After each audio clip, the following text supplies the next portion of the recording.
Hello and welcome to our channel the competitive funda समस्त को स्वागत कर चैनल को गोटे बड़ अपडेट आसी स्कूल सहित अंगनवाड़ी केन्द्र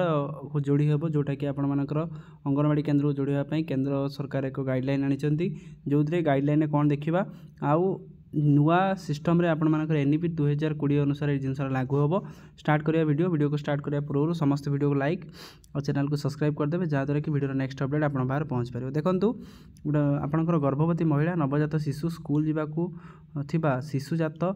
शिशु मानकर 100% जत्न नेबा जोटा कि आपण मानकर धर्मेन्द्र प्रधान कहते केंद्र शिक्षा मंत्री महिला और शिशु विकास मंत्रालय शिक्षा मंत्रालय स्कूल शिक्षा एवं साक्षरता विभाग सहयोग प्रस्तुत होती गाइडलाइन कौन होती अंगनवाड़ी स्कूल को गोटे कैंपस प्रतिष्ठा करने सह समन्वित मॉडल माध्यम प्रारंभिक शैशव जत्न एवं शिक्षार महत्व पर जोर दि जाइए जोटा कि कहुई स्कूल परिसर में 2.5 लाख अंगनवाड़ी केन्द्र रही गाइडलाइन परिचालना संबंधी आवश्यक स्पष्टता प्रदान करा जोटा कि प्रधानमंत्री विकसित भारत जोटा नारा रही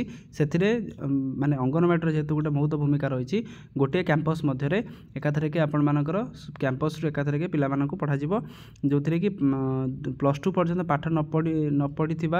आगू पढ़ाया इच्छा रखुवा अंगनवाड़ी दीदी मॉड्यूल प्रस्तुत करने प्रस्ताव दि जाए गाँव में पिला मानकर जोटा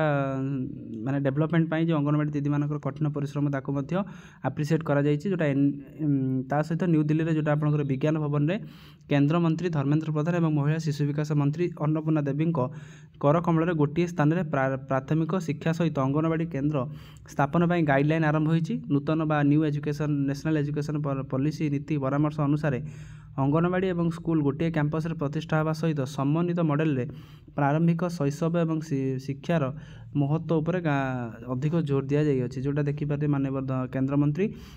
शिक्षा मंत्री ता सहित आपणकर महिला और शिशु विकास मंत्री रहिले जोटा कि महिला और शिशु विकास मंत्रालय मिलित उद्यम आयोजित कार्यक्रम में केंद्र मंत्री श्री धर्मेन्द्र प्रधान एपरी अभिनव पदक्षेप शिक्षा और महिला और शिशु विकास मंत्रालय को अभिनंदन जनाइछन्ति। से कहते जे प्रधानमंत्री नरेंद्र मोदी को विकसित भारत मानव पुंजी यह एक मूलदुआ स्थापन करिवार दृष्टिकोण को साकार करने दिगरे सफल पदक्षेप हेब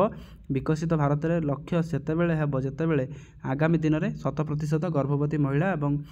नवजात शिशु स्कूल जावाई शिशुकर स्कूल जावाक शिशु जत्न नेबा ताले एटा भल जिनस गोटे आसी नुआ अपडेट आसी जो थे कि आपण मानकर अंगनवाड़ी केन्द्रटी स्कूल कैंपस मध्य रहिबो जहाँद्वारा कि गोटे कैंपस रे अंगनवाड़ी पिला और स्कूल पिला समस्ते मिसिकी पढ़िबे जहाँद्वारा कि यही कार्यक्रम में महिला और शिशु विकास मंत्रालय शिक्षा और साक्षरता विभाग वरिष्ठ अधिकारी राज्य और केन्द्र शासित प्रदेश उभय विभाग प्रतिनिधि अंगनवाड़ी कर्मचारी माने जोग देइथिले जो थे कि आपण मानकर एटा को केमिति सफल करा जाय परिबो से प्रति बहुत आलोचना होइतिला एटा गोटे बड़ पदक्षेप जोटा कि एनईपी 2020 अनुसार बड़ पदक्षेप रही जो थे कि एनईपी 2020 नुआ नुआ पदक्षेप ग्रहण करा जाउछि जहाँद्वारा कि धीरे धीरे सब जिनस आसवा आरंभ हो जाउछि।